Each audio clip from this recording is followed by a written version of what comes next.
అయోధ్య ఆ పేరు వింటేనే ఆధ్యాత్మిక పరవశం. అది శ్రీరాముడు జన్మించిన పుణ్యభూమి. ఎన్నో వివాదాలు, మరెన్నో ఆందోళనలు అవన్నీ సమసిపోయాయి. రాముడు పుట్టిందిక్కడే అని బలంగా నమ్మే కోట్లాది భక్త హృదయాలు ఉప్పొంగేలా భవ్యమైన దివ్యమైన మందిరంలోకి రామచంద్ర ప్రభువు వేంచేయబోతున్నారు.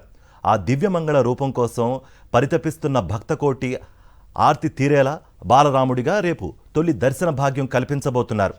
అయోధ్యలో దివ్యంగా రూపుదిద్దుకున్న భవ్య మందిరంలో భక్తవత్సలుడు కొలువుదీరబోతున్నాడు. కనులారా బలరాముణ్ణి వీక్షించేందుకు భాగ్యం భక్తులకు దక్కనుంది. అయోధ్యలో నిర్మిస్తున్న రామమందిరం సర్వాంగ సుందరంగా సిద్ధమైంది. మరికొన్ని గంటల్లో బాలరాముడు భక్తజనానికి దర్శనం ఇవ్వనున్నాడు.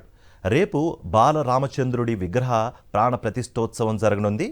ప్రధానమంత్రి నరేంద్ర మోదీ, ఇతర రాజకీయ ప్రముఖులు, పీఠాధిపతులు, మఠాధిపతులు, ఆధ్యాత్మిక ఇతర రంగాల ప్రముఖులు, ప్రపంచం నలుమూలల నుంచి తరలివస్తున్న భక్తజనం సాక్షిగా ఆగమశాస్త్ర పద్ధతుల్లో ప్రతిష్ఠించనున్నారు.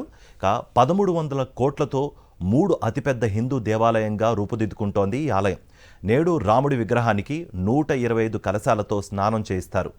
రేపు మధ్యాహ్నం 12:29 అభిజిత్ లగ్నంలో ప్రధాని మోదీ చేతుల మీదుగా బాలరాముడి విగ్రహానికి ప్రాణప్రతిష్ఠ జరగనుంది. అయోధ్య రామాలయ ప్రాణప్రతిష్ఠ సందర్భంగా డేగ కళ్లతో పోలీసులు నిఘా పెట్టారు. వివిఐపీల భద్రత కోసం 45 ప్రత్యేక బృందాలను రంగంలోకి దింపారు. మరోవైపు ఎన్ఐఏ, యూపీ ఏటీఎస్ సహా సైబర్ టీమ్స్ యాక్టివేట్ అయ్యాయి.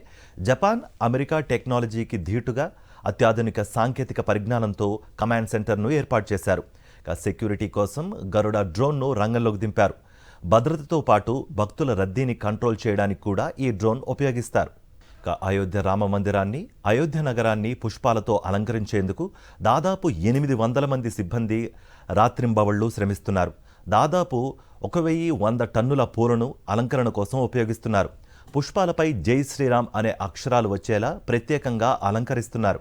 అటు అయోధ్యలో ప్రాణప్రతిష్ఠ సందర్భంగా యాగం నిర్వహిస్తున్న యాగశాలకు సమీపంలో భక్తులు నిరంతరాయ రామనామం జపిస్తున్నారు.